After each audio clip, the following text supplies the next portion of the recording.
Today we're going to be going over the most powerful necromancer in all of Tamriel, the Crimson Witch. So without further ado, let's get into the backstory. The Crimson Witch was born in the sandy lands of Elswire. She had been ridiculed for her crimson fur. Many believed it to be a bad omen. This resulted in less friends, and it made it very hard for her to find work. The only place she could find work was at the graveyard. She would dig graves and clean gravestones. She spent most of her time around the dead, and eventually she had gotten used to it. One night, as she was getting ready to go home, she heard what sounded like a person muttering something on the far side of the graveyard. As she got closer, she saw a man dressed in black robes, muttering a spell out of an old book.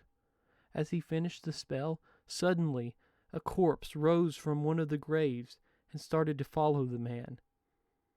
When she got up to follow them, her dress caught a branch and she fell down the bank. The hooded man saw her fall.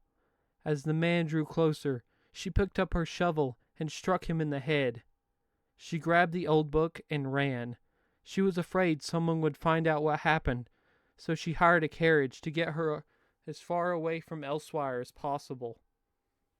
On the border to Skyrim, the carriage broke down. She decided she would walk the rest of the way, but unknowingly she walked right into an Imperial ambush.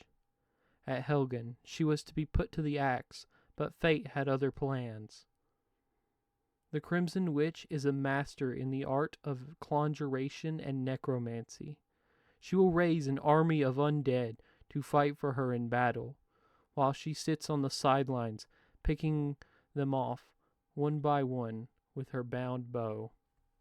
Her most used spells include Bound Bow, Raise Zombie, all the flesh spells from the Alteration category, Conjure Familiar. She will also use the legendary Staff of Worms. For her attire, she wears the Master Robes of Conjuration and Illusion. She also wears a set of captain's boots, a pair of gloves, and a black witch's hat. She lives in Gallows Hall, located next to Mara's Eye Pond. This house makes for a perfect necromancer hideout. When playing this character, you will want to master the following skills: Conjuration, Alteration, Archery, and Enchanting. This was my first time playing a necromancer build in Skyrim. I really enjoyed making this character, and I really think it's so much better than the regular mage build I had in mind. I hope you guys have enjoyed this character as much as I have, and I hope you guys have a really good Halloween. And as always, I will see all of you, knights and squires, wizards and spell swords, in the next one. Later.